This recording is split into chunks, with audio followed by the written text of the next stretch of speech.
Bienvenidos a Objetivo Horizonte. Bueno, muy buenas tardes a todos. Tercera semana de diciembre y bueno, como habéis visto un poco los que habéis estado siguiendo toda la promo de esta semana, tanto por Instagram como bueno, por el título también del programa, bueno, hoy vamos a hablar de Venecia. Quería adelantaros que posiblemente el tema de hoy conste de 2 programas, ¿de acuerdo? Porque, bueno, de nuevo, ya lo adelanté, pero en esta primera parte voy a hacer un poquito el repaso de la investigación que he hecho sobre Venecia, ¿de acuerdo? ¿Por qué? Pues porque yo aún no he estado en Venecia. Este programa es un poquito, pues, mi preparación, la investigación que he hecho para la próxima expedición que voy a hacer allí, que va a ser dentro de unos 10 días, el 27 de diciembre. Y, bueno, he investigado un poquito sus puntos fuertes, también sus puntos débiles y, bueno, todo aquello que la gente no dice de estos lugares. Así que, bueno, hoy a través de las diferentes secciones del programa vamos a explorar esta pequeña pero fascinante ciudad. Así que, bueno, como siempre y sin más, soy Alex Ton Bosch, bienvenidos a Objetivo Horizonte.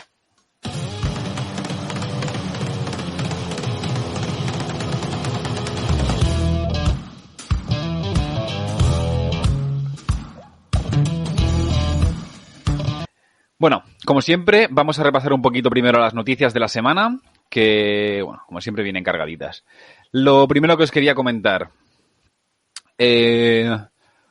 Terremoto sacude Indonesia. Pese a que, bueno, parece que dependiendo de la semana aquí no pasa otra cosa que no sea el COVID, lamentablemente. Esta semana Indonesia ha vuelto a sufrir un terremoto, un gran terremoto además de grado 7.3 en la escala de Richter. Y bueno, concretamente fue en la isla de Flores y toda la región está central. Y bueno, nada, hay que recordar que Indonesia se encuentra en este llamado Anillo de Fuego del Pacífico, que es una zona donde pues hay muchos terremotos por todo el movimiento de placas tectónicas que hay en la región. Y bueno, aunque bueno, la mayoría de ellos normalmente son de fuerza moderada. Todos recordamos los terremotos que hubo tanto en 2018, como en 2004, sobre todo este último, que dejó casi 230.000 muertos. Y bueno, aunque ha habido otro terremoto, que esta vez también ha sido bastante grande, no han habido, parece, víctimas mortales, así que bueno, mucha fuerza a los amigos de Indonesia desde aquí. La segunda noticia que os quería comentar es bastante interesante. Al parecer, ha salido la noticia, creo que fue en el periódico, si no me equivoco, de 12 cazadores españoles, ¿de acuerdo?, que habían viajado a Turquía y no exactamente para ver Estambul, ¿de acuerdo?, ni tampoco la Capadocia, sino para realizar un tipo de viaje que lamentablemente sigue estando bastante de moda en depende de qué círculos, y es un viaje para cazar. El viaje en concreto era para viajar a la región del Kurdistán, el Kurdistán turco. Es una región que también se divide en parte con Siria y con Irak. Y bueno, la población que vive en esta zona se llama aleví. Se trata de un grupo étnico y religioso que sigue una especie de variante ortodoxa del Islam, mezclada con un poco de animismo y misticismo. Bueno, pues este grupo de cazadores habían ido a cazar exactamente un tipo de cabra montesa que se llama cabra bezoar. Y pues resulta que este tipo de animal es un animal sagrado para esta etnia. Creen más o menos que se trata de animales que son pasturados por Dios o algo similar. Bueno, la noticia, más allá del hecho en sí, causó un cierto revuelo en la región cuando se enteraron de que iban a cazar este animal y bueno, finalmente y casi afortunadamente pues estos 12 cazadores tuvieron que volver sin haber matado a ningún ser vivo. Y bueno, más allá justamente de esto, de la noticia en sí, poner un poquito de manifiesto pues que aún sigue existiendo este tipo de turismo, ¿de acuerdo? No solo en Europa o en países como puede ser Turquía, que además también he leído que son bastante también famosos todo el tema de la caza de jabalíes allí, etcétera, etcétera. Y también sobre todo en África, porque eso también se da en muchas reservas y en muchos parques naturales donde se permite, pagando, no poco, la caza de animales salvajes. Desgraciadamente sigue siendo un turismo que se sigue dando, ¿vale? Y la reflexión al final es que esto se paga muy caro porque al final van los europeos a hacer cosas que en sus países no se pueden hacer. No voy a nombrar otro tipo de turismos, que también los existen, como el turismo sexual y de muchos otros tipos, pero en este en concreto, pues, bueno, es un poco triste porque al final no deja de ser gente que escapa un poquito de las legislaciones más duras que encuentran en Europa y se van a otros países, pues bueno, a hacer este tipo de prácticas. No creo que matar a ningún tipo de animal sea una justificación para ningún tipo de viaje, bueno, ni hacer un tu propia casa, pero bueno, nada más, quería poner solo un poquito de manifiesto esto. Y la última noticia que os quería comentar, justamente es la que ha salido también, que Maldivas va a ser uno de los destinos más buscados, ¿vale? Para el año que viene, para el año 2022. Aquí quería comentar un poquito lo mismo. La noticia no me ha llamado... Más allá de la noticia en sí, me puede parecer bien o mal, como destino o no, pero la noticia es porque si abrís el enlace, bueno, lo tenéis aquí en el blog de Horizon, veréis que lo que llama la atención es el titular que sigue, y es que dice que esto es gracias a que los influencers han elegido mucho este lugar para descansar y bueno, se ha puesto mucho de moda. No estoy diciendo que esto sea malo, ni mucho menos. Al final, todas las sociedades, pues existen personas de referencia, lo que antes pues igual se llama solo famosos, ahora también se llama influencers. Y bueno, al final no deja de ser gente justamente con eso, con influencia sobre la gente que los sigue, la sociedad, etcétera, etcétera. Y creo que es importante que estos personajes carismáticos que están surgiendo tengan cierta responsabilidad, no solo sobre lo que hagan o no en sus directos, redes sociales, etcétera, sino también sobre los mensajes que dan y el tipo de acciones que promocionan. Como el nombre indica, pues tienen influencia y al final, pues bueno, creo que también deben apelar un poquito a esta responsabilidad que tienen ellos como personas de influencia para el mensaje, yo que sé, pues podrían potenciar un tipo de turismo más sostenible, algunas prácticas más amigables con el medio ambiente a la hora de viajar, ya no solo por el destino, sino también pues la manera en la que viajamos, que bueno, como veremos hoy, como hemos visto más de una vez ya en este programa, no siempre es todo lo correcto y responsable que debería. Nada más. Ahora sí, ya vamos directos al destino de la semana, ¿de acuerdo?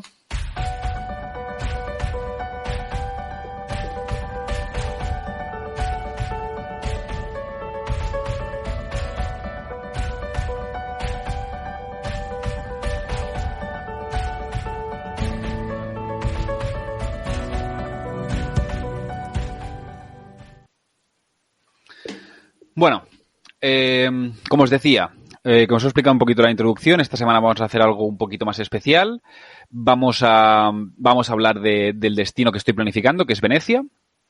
Y bueno, he hecho un poquito de repaso, como siempre os digo, lo que me gusta primero es conocer un poco la historia de la ciudad, que en este caso es una pasada, y bueno, también conocer un poquito los sitios clave que visitar, porque bueno, a mí en los viajes siempre me gusta improvisar, es decir, me gusta tener cierto margen para la sorpresa o para el descubrimiento, entre comillas, pero sí que es cierto que bueno, que si viajas también con unos días limitados y quieres conocer bien, pues un país, una ciudad, el destino al que vayas, sí que está bien pues informarse un poco antes para ir con algunos must y no dejártelos por el camino, más allá que después, como os digo, sí que podamos pues descubrir otras zonas que no estén tan planificadas o que sean menos conocidas, que a veces también es interesante. Y bueno, como os decía, lo primero que he hecho es investigar un poquito sobre la historia de su ciudad, de la ciudad. Así que bueno, vamos a ver un poquito la historia de Venecia. Y bueno, un poquito, para entender la historia de Venecia, lo primero que tenemos que entender es el lugar en el que se encuentra, ¿de acuerdo? Venecia ciudad se encuentra dentro de la laguna con el mismo nombre, ¿de acuerdo? Que es una laguna salada, es además muy grande. Es curioso porque el programa anterior hablamos también de la laguna del Mar Menor, pero bueno, se extiende sobre una laguna salada con el mismo nombre, la Laguna de Venecia, y en esta hay más de 119 islas, ¿de acuerdo? O sea que no es la única isla que vamos a encontrar aquí, sí que es la más grande y la que más gente vive, pero bueno, pues esto que no es la única. La fundación de la ciudad, nos tenemos que remontar a la época antigua. Venecia se fundó en el 421 después de Cristo. Y bueno, los habitantes de esta región, tenéis que tener en cuenta el contexto en el que se encontraban. Estamos en medio de la división del Imperio Romano, invasiones bárbaras, se vieron muy afectados por todas estas invasiones de tribus del norte, tanto los ostrogodos como los lombardos, por lo que pues encontraron en toda esta laguna de Venecia y en las islas que la formaban un lugar muy bueno para protegerse, ¿de acuerdo? Se trata de que son terrenos muy pantanosos y, bueno, al final el lugar pues era ideal para protegerse de ataques enemigos. De ahí que, bueno, de que empezara la fundación de la ciudad y de lo que más tarde pues sería la Venecia que conocemos hoy en día. Como os comentaba, en aquella época la ciudad estaba bajo el poder del llamado Imperio Romano de Oriente. Recordad que, bueno, lo que os decía, que el Imperio Romano fue dividido en dos en el 395 por Teodosio, el último emperador unificado. Y bueno, también con los años esta parte del Imperio Romano de Oriente también se conoce como Imperio Bizantino. Y bueno, bajo esta jurisdicción, Venecia al principio dependía de lo que se llamaba el Exarcado de Rávena, que era un poquito como los territorios del Imperio Bizantino dentro de la península itálica, ¿de acuerdo? Pero poco a poco, tanto la influencia del Imperio Bizantino como esta estructura política del Exarcado de Rávena fue perdiendo poder hasta que finalmente pues Venecia se independizó, entre comillas no, se independizó como una ciudad-estado más que se han llamado y se constituyó como una unidad política independiente. Esto es muy interesante porque esta es la etapa que conocemos como la etapa de la República de Venecia, ¿de acuerdo? Las familias aristocráticas y nobles de la ciudad escogieron por votación, entre ellos, el que sería el primer dux de la ciudad, o duque, ¿de acuerdo? Que el primero en concreto fue Paolo Lucio Anafaisto, el nombrecito, y bueno, esta figura del duce, más la figura esta de la República de Venecia será lo que caracterizará políticamente la ciudad durante los próximos siglos, y además no pocos. Esto es muy interesante. El dux, el cargo de dux o de duque, no era, o sea, era electivo, pero era vitalicio. Pero pese a ello, no era hereditario. ¿Por qué? Porque de esta manera, disiente mucho del tipo de gobiernos o formaciones políticas que encontramos en el resto de Europa en un momento en el que abundaba principalmente los absolutismos, las monarquías absolutas, etcétera, etcétera. ¿De acuerdo? Y esto simplemente fue porque tened en cuenta que toda esta elección política fue de mano de los aristócratas y de la nobleza de la época, que aparte tenían muchos intereses económicos. Tened en cuenta que es una ciudad relativamente pequeña y que vivía mucho del comercio. Entonces, asegurándose ese cargo vitalicio, ¿de acuerdo? Si bien sí que aseguraban una continuidad dentro de un gobierno, el hecho de que no fuera hereditario lo que hacía es que no sucumbiesen los intereses de una familia por encima de la otra. Además, bueno, si investiguéis un poco veréis que habían diferentes órganos de control dentro del mismo gobierno de la República de Venecia, por lo que, bueno, hacían que había bastante equilibrio de poderes, entre muchas comillas. No podemos hablar como si fuera una república como las nuestras actuales, pero bueno, para la época está muy bien. Además, creo que no, o sea, ya no solo creo que es importante para entender el carácter que ha tenido Venecia durante toda su historia, sino que también es muy interesante porque, bueno, si podéis imaginar la implantación de nuevas formas de organización político-social, no es que sea solo algo muy difícil, sino que además es algo que se ha dado muy pocas veces en la historia. Y tened en cuenta que además cuando esta organización difiere completamente lo que hay a tu alrededor, llama aún más la atención, por lo que, bueno, me parece realmente muy, muy interesante. Pero continuemos. Durante los siguientes siglos, pese a la independencia de la ciudad, tenéis que tener en cuenta que la ciudad de Venecia siguió recibiendo un gran apoyo por parte del Imperio Bizantino, que tenía su capital en Constantinopla, lo que es el actual Estambul. Y que además, gozaba de muchos privilegios de comercio allí, y no solo allí, sino que también en otro de los puertos más importantes, junto con Constantinopla, que era Alejandría. Y hablando de Alejandría, justamente por ahí quería nombraros otro punto de la historia que también me parece fascinante. Ahora estaríamos alrededor del año 830, 828 después de Cristo. Y sería aquí cuando, según la tradición, se produciría otro de los grandes episodios de la historia de Venecia. Como sabéis, los grandes monumentos de Venecia son principalmente tanto la plaza como la República de San Marcos, ¿de acuerdo?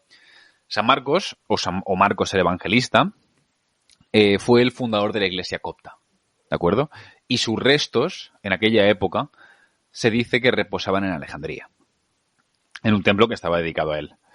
La leyenda cuenta que, bueno, que unos mercaderes venecianos fueron avisados por el gobernador de Alejandría, fueron avisados de que el gobernador de Alejandría quería desmontar el templo en el que estaban estos restos, esta reliquia, para con las riquezas y los materiales que estaban dentro del templo, pues construir un palacio.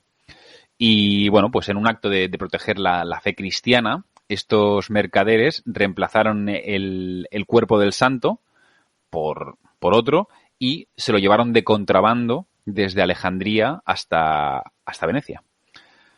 A la llegada a la ciudad, pues bueno, el dux acogió los restos en su palacio mientras se construía la basílica, y que hoy en día, bueno, pues que es una de las más famosas de la ciudad e incluso de Italia. Como nota curiosa, en 1968, el papa de la época, que creo que era Pablo VI, si no me equivoco, devolvió parte de estas reliquias al patriarca de Alejandría, que sigue siendo una de las fuerzas cristianas dentro de la variedad de cultos que hay. Y bueno, ahora mismo lo curioso es que, bueno, que los supuestos restos del santo reposan tanto en Alejandría como en Venecia. Digo supuestos, no solo porque de momento no se ha podido demostrarle el origen de esas reliquias, sino también porque, bueno, voy a hacer un breve inciso, porque, bueno, hay algo que me fascina de toda esta historia, porque hay un pequeño misterio que rodea esta basílica y esta reliquia de San Marcos. Como sabéis, y si no, bueno, os lo vuelvo a repetir, yo soy un absoluto, me fascina la historia de Alejandro el Grande, y ya no solo por la historia en sí, toda la leyenda que envuelve, sino porque creo que además fue uno de los grandes viajeros de todos los tiempos. Tenemos que pensar que viajó desde la antigua Macedonia, la antigua Grecia, hasta los confines del mundo, que eran la frontera con el Indo Kush, el actual Afganistán, Pakistán, llegando casi a la India. Entonces, fue una auténtica locura de viaje para el momento. Y bueno, como sabéis, Alejandro murió en Babilonia en el 323 a.C. y sus restos, en principio, estaban siendo trasladados a su Macedonia natal, pero por el camino fueron intervenidos por uno de sus generales, entre los que se repartió el mundo, que fue Ptolomeo, que Ptolomeo en concreto se quedó con la parte del imperio egipcio. Y estos restos de Alejandro, en vez de ir en dirección a Macedonia, primero fueron a Memphis y después a Alejandría. ¿De acuerdo? Pues bien, siguiendo un poquito con San Marcos, se han encontrado textos en los que se afirma que el santo realmente murió quemado por los paganos. La hipótesis del cuerpo de Alejandro dice que es posible que en medio de los conflictos entre cristianos y paganos, en la transición, ¿de acuerdo?, la Iglesia de Alejandría optara por asimilar este culto a Alejandro y cambiarlo por el de San Marcos, ¿de acuerdo? Que finalmente, bueno, pues asignarían el cuerpo del mítico conquistador, lo asimilarían a este santo.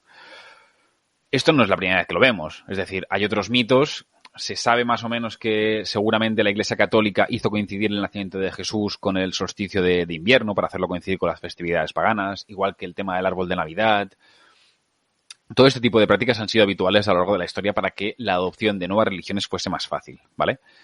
Por ello, si vais a hacer un viaje a Venecia, pensad que es posible, porque no se han analizado los cuerpos, que no estéis visitando la basílica donde están los restos de San Marcos, sino donde están los restos de Alejandro el Grande. Que, bueno, para los que no sepáis, en arqueología la tumba de Alejandro es como el Santo Grial, ¿de acuerdo? Es una de las cosas más grandes que falta por encontrar. Pero bueno, sigamos un poquito más para adelante. Nos ponemos ya en el siglo XIII, plantearos época de las cruzadas. La Cuarta Cruzada, ¿de acuerdo? Fue una en la que Venecia, de hecho, participó ya más activamente. Fue la que tomaron la ciudad de Constantinopla junto con los ejércitos cruzados, ¿de acuerdo?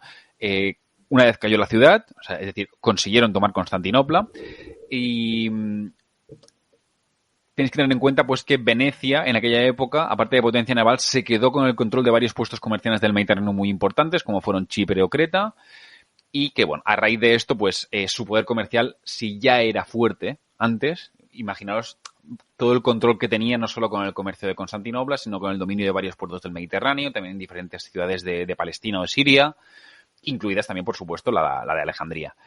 Tanto era así que en el 1284 se acuñó el ducado veneciano, ¿de acuerdo? Esto era una moneda de oro y constituía uno de los patrones monetarios del mundo. Tened en cuenta que una moneda, ¿vale? Es simplemente un medio de intercambio de valor, ¿de acuerdo? Donde, pues, la gente deposita confianza. Es decir, cuando nos damos o usamos un euro, un dólar o el billete de que sea, lo que estamos haciendo es al final un depósito de valor, es decir, le estamos atribuyendo un valor a esa moneda o billete y también confianza, es decir, confiamos en que ese valor es real, ¿de acuerdo? En nuestro caso, pues ese valor lo atribuyen ahora mismo los bancos centrales, pero antes eran los estados, ¿de acuerdo? Imaginad cuál debía ser el poder de una ciudad-estado además, o de una república independiente, para que pudiera acuñar una moneda que fuera reconocida en gran parte del mundo. ¿De acuerdo? Entonces, imaginad este nivel de poder, es realmente alucinante. Pero, bueno, como todo lo que sube también baja, esto es ley de vida, y pese a que Venecia tuvo muchos siglos de crecimiento económico y de gran esplendor como ciudad. A partir del siglo XV, más o menos, el mundo empezó a cambiar bastante. Primero, por un lado, la caída de Constantinopla a manos de los otomanos, ¿de acuerdo? 1453. Y esto hizo que esta pérdida de poder pues menguó bastante el poderío comercial de Venecia en el Mediterráneo. Y más que nada porque dejó de contar con uno de sus socios comerciales más importantes. Y si seguimos avanzando un poco, 1492 los españoles llegaron a América y con esto también se abrieron las nuevas rutas comerciales. Y bueno, hay que sumar en 1576 también, se me olvidaba, pues una epidemia de peste negra que también pues casi se cargó a un tercio de la ciudad. Pero todo esto no es lo único. También tenemos que hablar de que el gobierno de la ciudad poco a poco se fue deteriorando. ¿Por qué? Porque, como os he dicho al principio, al gobierno y a los cargos electos solo podían acceder las familias nobles y aristócratas de Venecia. ¿Qué pasó? Estamos a mitad del siglo XV y XVI y empezó a surgir ya, sobre todo en estas ciudades más comerciales y también en el resto de Europa, una serie de familias burguesas, ¿de acuerdo?, que habían ido surgiendo con los años y que no tenían acceso a este poder. ¿Qué pasa? Pues que esto al final este comercio provocó la aparición de esta nueva burguesía, pero los gobiernos, poco a poco, empezaron a desalinearse, ¿vale?, de los intereses comerciales, que también estaban en manos de la burguesía, y, bueno, al final el gobierno de la ciudad estaba intentando solo mantener a una nobleza cada vez más empobrecida y que había que mantener todas estas estructuras aquí. Así que, como veis, no fue muy rentable. Para acabar un poco, llegando al final. Siglo XVIII, empezó la Revolución Francesa, Napoleón invadió Venecia y, bueno, finalmente empezó también la unificación de Italia y finalmente, tras las guerras napoleónicas, si bien en un primer momento quedó dentro del poder austriaco, finalmente quedó ya en la banda de Italia y como la conocemos hoy en día, ¿de acuerdo? Y bueno, nada más. En la actualidad, pues tenemos una ciudad que, bueno, pues como os digo, ha seguido formando parte de Italia. No voy a extenderme más, pero bueno, sí que hay que tener en cuenta que si bien durante los últimos años se ha convertido pues en uno de los iconos mundiales del turismo, no siempre ha sido por el lado bueno, sino por un poquito por el malo. Ese turismo de masas, esta presión turística de los cruceros han hecho pues que al final haya sido un icono de lo que las ciudades no se quieren convertir y que lamentablemente hemos visto en otras partes del mundo, incluso en nuestra casa. Pero bueno, hasta aquí un poquito la parte de historia que os quería comentar. Y vamos a analizar un poquito ahora que ver en Venecia, ¿de acuerdo? Da igual si vais 2, 3, 4 días, lo que os importaba al principio, yo creo que lo importante es tener un poquito una referencia de los lugares que queréis visitar, ¿vale? Y bueno, aunque cuando viajo, ya os digo que a mí me gusta bastante improvisar y encontrarme un poquito sitios más sin esperármelo, creo que también es parte de la magia de viajar esto. Así que, bueno, como normalmente este tipo de escapadas pues las llevamos con un poquito de tiempo limitado, me he permitido hacerme un poquito el esquema de los básicos, de los más de Venecia, ¿vale? Y bueno, ya cuando vuelva ya os diré si han valido la pena y si además pues he encontrado algunos nuevos. Así que, bueno, vamos allá. El primer lugar que os quería mencionar, por supuesto, la Plaza de San Marcos, ¿de acuerdo? Seguramente es el icono principal de la ciudad. Y creo que es seguramente el lugar por donde tienen que empezar todas las visitas. Es el mismísimo centro de Venecia y, bueno, su construcción es bastante temprana con la ciudad, data más o menos sobre el siglo XII, también la misma época cuando empezó la expansión más importante también de la misma. Y, bueno, y en su interior vamos a encontrar, pues, los principales monumentos y más característicos también de Venecia. El Palacio Ducal, por supuesto, la Basílica de San Marcos, de la que ya hemos hablado, y también el Museo Correr, que es donde, bueno, es uno de los museos de historia más importantes de la ciudad, y bueno, y también la Torre del Reloj. Como curiosidad, creo que es importante también tener en cuenta que se trata de uno de los puntos más bajos de la ciudad, de acuerdo con respecto al mar, por lo que cuando se produce lo que se llama el agua alta, la subida de mareas, también es uno de los primeros lugares en inundarse. Tened en cuenta también que Venecia es una de las ciudades que se está viendo muy afectada y que también se lo verán en el futuro. Están buscando, de hecho, ya soluciones para ver cómo solucionarlo por el cambio climático. La subida del nivel del mar, por poca que sea, en una ciudad donde se encuentra literalmente dentro del agua, es un problema gordo. Y ya se están viendo pues episodios de que, bueno, pues lo que os decía, que literalmente se inunda la ciudad. ¿Qué más? Bueno, sí, otro aspecto que me ha parecido bastante interesante es que en su interior está prohibido comer, beber y también darle de comer a las palomas. Todo esto, bueno, es curioso, pero bueno, como ya os he comentado, estamos delante de una ciudad que históricamente ha estado súper masificada por el turismo, pues bueno, las autoridades han tenido que tomar este tipo de medidas para proteger un poquito el patrimonio que la forma. Y bueno, este tipo de medidas me gustan y no a la vez, más que nada porque creo que debería poder imperar el sentido común, pero lamentablemente no me lo creo ni yo. Entonces, al final, pues las autoridades, como ya veremos más adelante, tienen que imponer ciertas normas. Vamos a ver ahora un poquito los diferentes elementos que componen la plaza de San Marcos y, bueno, que como os he dicho, pues están entre los más emblemáticos de la ciudad. El primero, por supuesto, es del que hemos hablado, de la Basílica de San Marcos, y que es, creo que, bueno, pues junto a los canales, uno de los símbolos por antonomasia de Venecia. Cuando hablamos de la historia se ha comentado un poquito los orígenes de su historia, las reliquias y así como un poquito también la leyenda de Alejandro que la envuelve. Y bueno, pues estamos ante el centro religioso de la ciudad, el más importante. Se puede visitar la basílica por su interior, además la visita es gratuita, pero sí que, además dentro de la basílica también vamos a poder encontrar un museo de la basílica, el tesoro de oro y plata, que es, bueno, fue lo que saquearon de Constantinopla en la parte esa que os comentaba, y también la pala de oro, que se denomina, que es, bueno, es un retablo medieval construido con piedras preciosas. Llama principalmente la atención el museo, ya que en su interior se pueden ver los famosos caballos de San Marcos. Se trata de una estatua de 4 caballos de bronce bañada en oro que durante la Cuarta Cruzada se robó, literalmente, del hipódromo de Constantinopla, ¿de acuerdo? Los originales están dentro del museo, pero además se pueden ver también en el exterior una réplica de los mismos en la fachada de la basílica.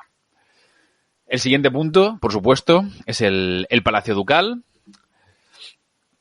Se trata, pues, igual que la Basílica es el centro religioso, esto era el centro político de la República de Venecia y, por supuesto, la residencia de todos los dukes que han gobernado la ciudad. La construcción original estaba fortificada, ¿de acuerdo? Pero, bueno, tras un incendio y varias remodelaciones, acabó teniendo la estructura pues que conocemos hoy en día. Tiene las dos fachadas más importantes de la ciudad. Una da pues a la laguna de Venecia, que se puede ver desde el barco, y la otra pues a la plaza San Marcos. Y además también el palacio también servía de prisión de la ciudad. Y hay una parte muy característica que es un pequeño puente que se llama el Puente de los Suspiros, y su nombre es muy curioso porque hace referencia a los presos condenados a muerte, porque atravesaban justamente ese pequeño puente desde donde podían tener como una última visión de la laguna de Venecia, y se dice pues que bueno, que todos los presos antes de morir pues como que suspiraban viendo un poquito la libertad a lo lejos. Nada, hoy en día se puede visitar el interior del palacio, tanto para conseguir pues la residencia del Dux, como también pues la sala de las votaciones, las diferentes armas de la época que también hay, las prisiones. Y bueno, algo que también destaca en su interior es que también se puede ver el llamado El Paraíso, que se trata del mayor lienzo del mundo, ¿de acuerdo? Y es obra del pintor Tintoretto. Dentro también de la plaza, ¿de acuerdo? Se encuentra el llamado Museo Correr de Venecia, ¿de acuerdo? Este es el último elemento de la Plaza San Marcos del que os quería hablar. ¿Por qué? Porque creo que es el que visitaré primero. Se trata del Museo de Historia de la Ciudad, ¿vale? Y en él se puede recorrer la historia de la ciudad desde su fundación hasta su anexión con Italia en el siglo XIX. Consta además de tres partes bastante diferenciadas, que son el Museo de Historia, el Museo Arqueológico y la Biblioteca Nacional. Y bueno, la etiqueta es que bueno, es el museo más importante de Venecia. Y bueno, siempre os lo digo que antes de conocer la ciudad, siempre creo que es un buen punto de partida. No os voy a meter otra vez el rollo de la historia, que os lo hago cada semana y en todos los artículos y en todas las charlas que doy. Así que nada más, creo que ya sabéis lo que pienso sobre conocer la historia de los sitios, y este va a ser pues el primer lugar que vamos a visitar. El siguiente punto del que os quería hablar también es otro de los elementos más característicos de la ciudad. Se trata del puente de Rialto. No solo es el puente, sino que también, como os digo, es una de las imágenes míticas, porque además de todos los que hay, se trata del puente más antiguo de los que cruzan el Gran Canal de Venecia y, bueno, que es la arteria principal de la ciudad.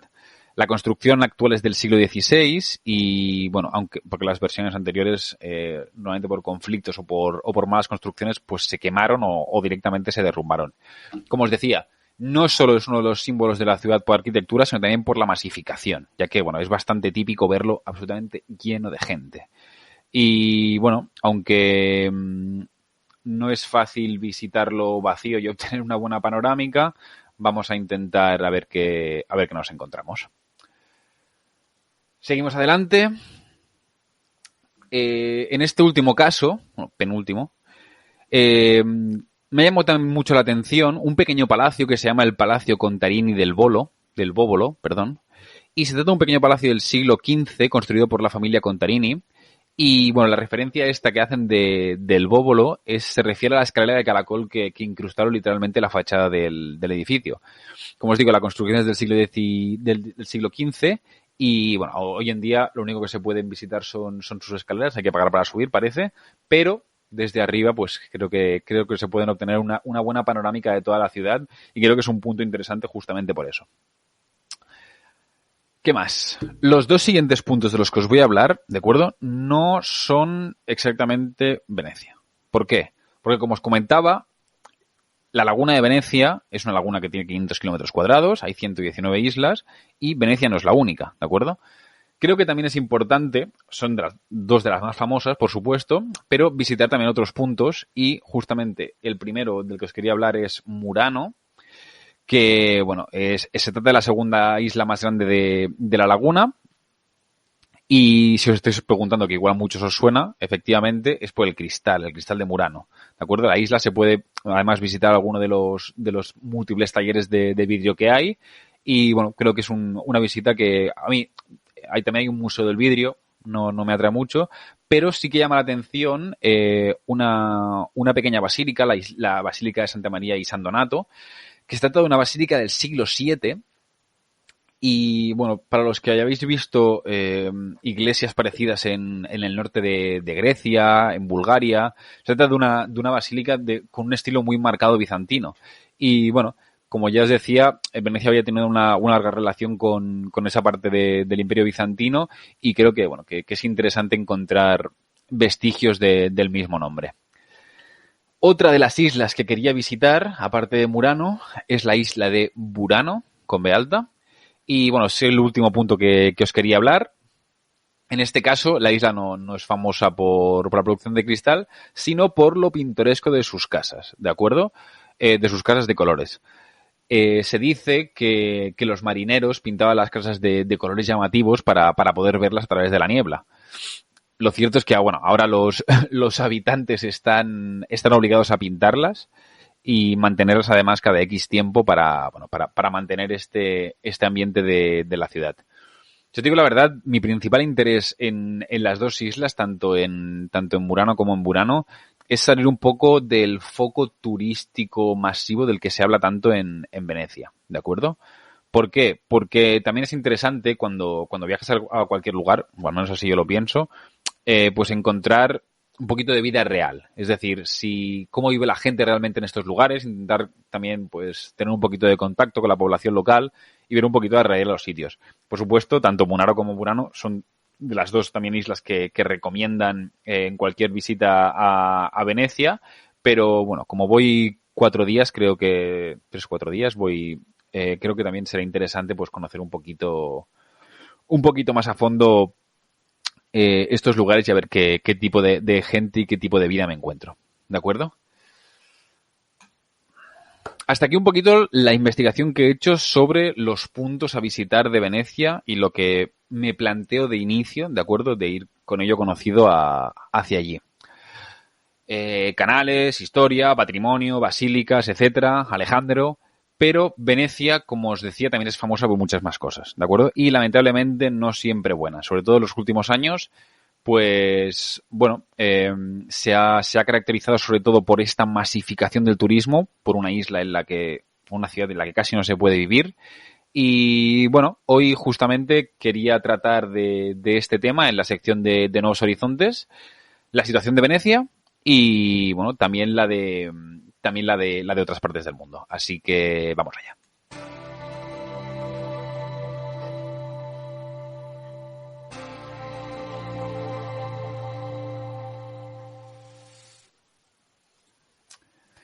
Bueno, como os decía, la ciudad de Venecia, pues en muchos casos ha quedado abandonada por algunos de sus habitantes simplemente porque no se puede vivir en ella. ¿De acuerdo? Este tipo de comentarios lo hemos escuchado muchas veces, tanto en medios de comunicación, en las noticias, bueno, etcétera, que, bueno, pues ha habido mucha gente que ante la imposibilidad de poder vivir directamente en su propia ciudad, pues han decidido finalmente largarse. Y no solo hablo de la cantidad de turistas que hay en la calle, sino también las consecuencias que tiene todo esto. La gran afluencia del turismo, ya no solo por la gente que viaja ahí directamente, sea por el medio que sea, sino sobre todo también por los grandes cruceros, ha hecho que, bueno, directamente que durante los 10 últimos años se haya destrozado la isla, ¿vale? No, como os decía, en cuanto a su patrimonio, porque como hemos visto, ya se han encargado los gobiernos de establecer medidas para cuidar todo este patrimonio arqueológico, histórico, arquitectónico, llamadlo como queráis, sino por la condición de ciudad mismo. ¿A qué me refiero con esto? Pues que Venecia, lo primero que es una ciudad, ¿vale? Y en la ciudad vive la gente. ¿A vosotros realmente os gustaría visitar una Venecia de Atrezzo? Es decir, que no viviera nadie, que todo lo que fuéramos allí fuera simplemente un decorado, aunque fuera histórico, es decir, que aunque originalmente hubiera servido de ciudad, pero que en estos momentos simplemente fuera una ciudad turística más. Ya os lo adelanto yo, no nos gustaría. O sea, realmente nos gustaría. Creo además que, bueno, que no es la primera vez que vemos este tipo de situación, sin ir más lejos. Muchos recordaréis los incidentes que hubo en Barcelona justo antes de la pandemia con el Tourist Go Home, la parada de autobuses turísticos, cómo estaba la gente de quemada, incluso ciertos barrios de nuestra propia ciudad donde directamente no se podía vivir por el tipo de turismo que había, como la Barceloneta, las fiestas de noche, etcétera, etcétera. Fue muy sonado. ¿De acuerdo? En aquel momento, para bien o para mal, Después vino la pandemia, todo se frenó mucho y afortunadamente pues aquí en Barcelona no hemos llegado a uno de los extremos de Venecia.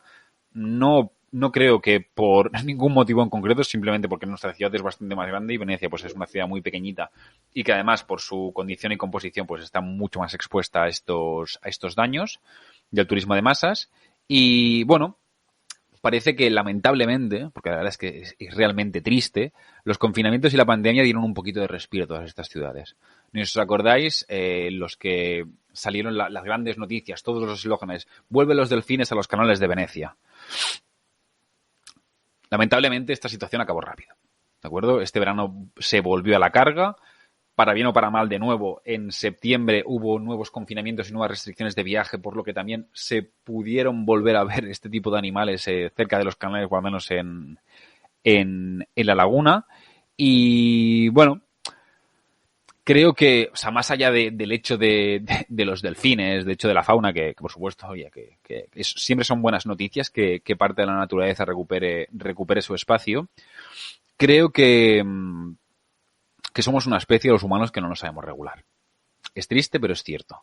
Y necesitamos tener limitaciones. Limitaciones, imposiciones que nos obliguen a hacer o no hacer las cosas, ¿vale? Hace unos cuantos programas os hablé también de los viajes de invierno, ¿de acuerdo? Y es un tipo de viaje que yo siempre prefiero y simplemente porque no me encuentro tanta gente, ¿de acuerdo? Es una de las medidas que siempre se pueden tomar si alguien quiere ser un poquito más responsable, ya no solo por encontrarte justamente eso, una destinación menos masificada, sino también por dar un poquito de respiro. Hay otras maneras de viajar, hay otras épocas del año, no todo el mundo tiene que viajar en verano, aunque, bueno, siempre lo hemos dicho, muchas veces la gente no tiene otras vacaciones y no hay más, pero bueno. Amigos, como os podéis imaginar, también Venecia y Barcelona no son los únicos lugares que lamentablemente pues se han visto afectados por este turismo de masas, y podemos encontrar ejemplos, creo que por todo el planeta. Y además, sobre todo, pues como os podéis imaginar, normalmente en los sitios más populares y donde todo el mundo quiere ir. ¿Por qué? Bueno, pues esto es bueno y malo, ¿vale? Y además, en parte, creo que es hasta normal. Tened en cuenta que el turismo es uno de los motores económicos más importantes del mundo.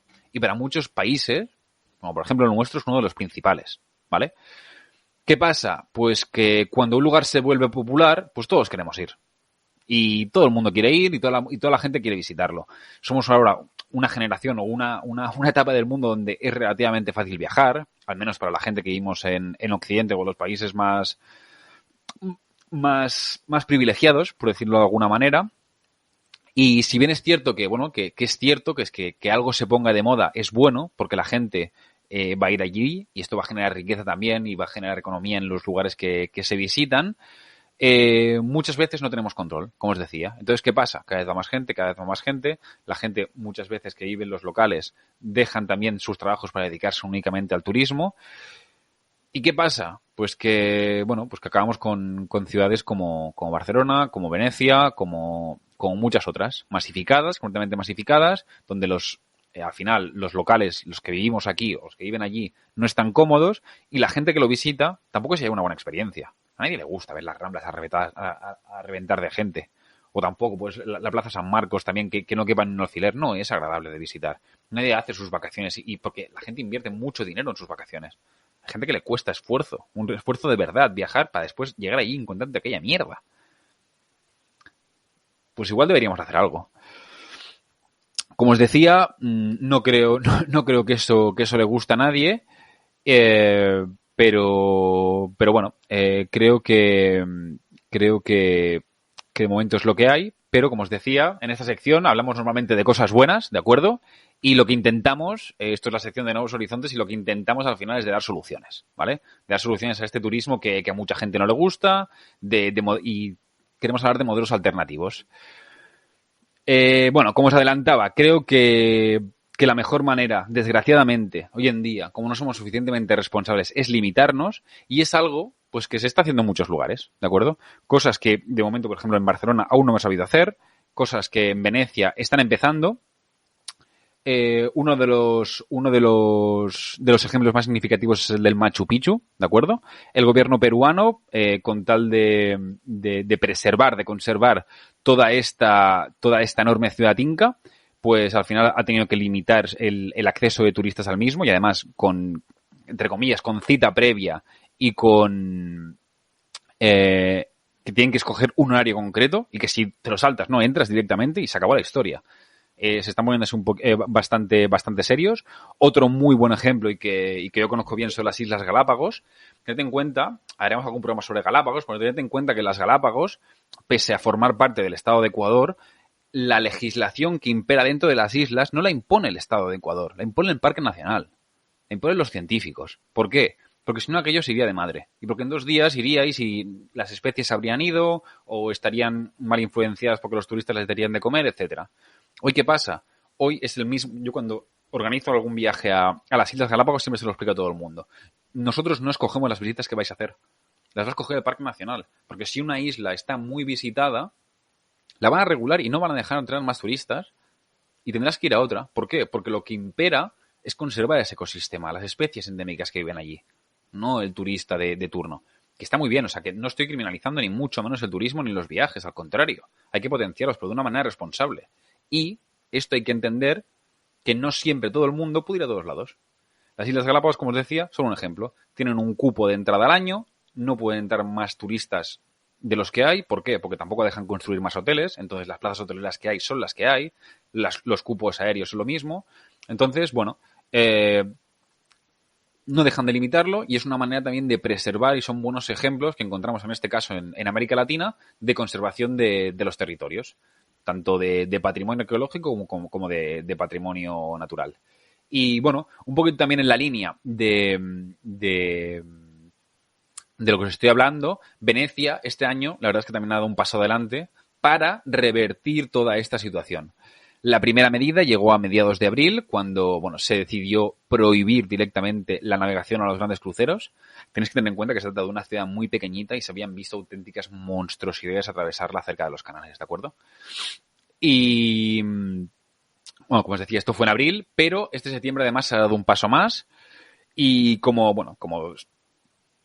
todos nos pensamos que después de la pandemia iban a cambiar muchas cosas. De momento no ha habido un después de la pandemia y tampoco ha cambiado absolutamente nada, ni en cuanto a la mentalidad de la gente ni nada. Así que, desde el pasado mes de septiembre también se han empezado a anunciar nuevas medidas para controlar todas estas riadas de gente que se ven en la ciudad.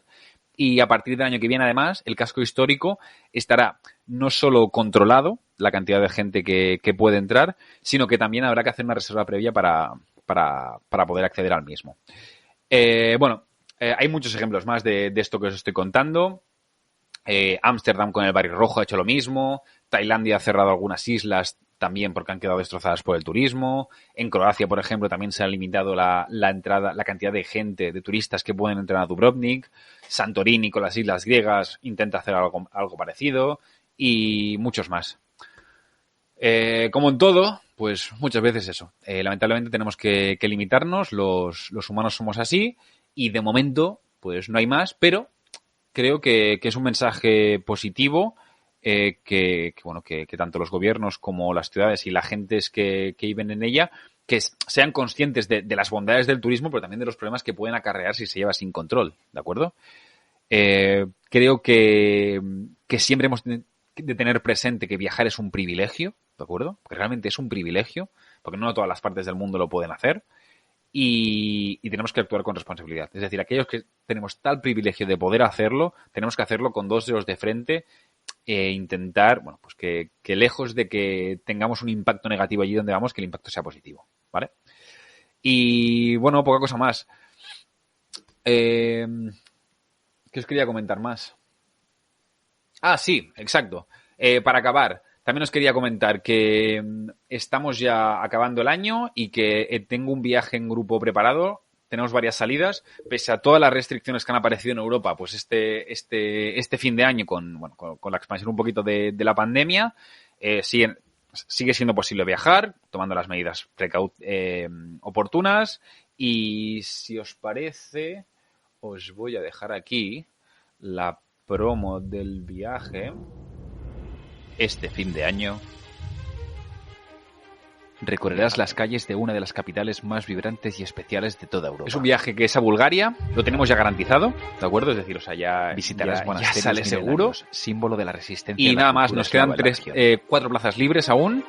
Y así que si os Y te queréis adentrarás apuntar en el corazón de tanto los Balcanes por mi para conocer sus Instagram, pueblos, como por gentes los y cultura. comentarios, en Twitch, en YouTube, me podéis contactar por Todo Spotify, para qué sé acabar yo, el año en una en ciudad todos con lados más de que 6.000 podéis años de contactarme historia, sin compromiso, cuyas que os enviaré calles, información patrimonio y del cultura viaje. harán que Es empieces el un viaje 2022 de la precioso. mejor manera Vamos a pasar posible. además el fin de año en Plovdiv, que es una ciudad espectacular, Viajando.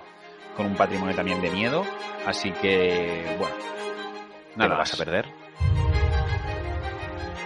Hasta aquí el programa de esta semana. Yo ya os dejo, nos vemos la semana que viene. La semana que viene será el último programa del año. Ya no emitiremos hasta pasado Reyes. Haré 2 semanas de descanso porque la siguiente es fin de año. Yo estaré en Venecia y os actualizaré. Y la otra es la semana de Reyes, que también estaré de viaje. Y bueno, la semana que viene hablaremos de un segundo viaje que también quiero realizar. En este caso también va a ser dentro de España. Me voy a ir la primera semana de enero a Granada, una ciudad que no conozco en Andalucía y que tengo unas ganas locas. Así que, bueno, haremos también un poquito de investigación para la semana que viene y miraremos cómo encajamos también el tema de Nuevos Horizontes, ¿de acuerdo? Nada más. Muchísimas gracias a todos los que os habéis pasado.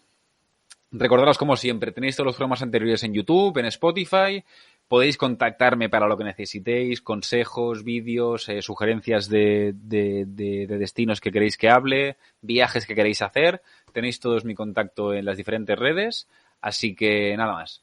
Un abrazo muy fuerte a todos y nos vemos la semana que viene.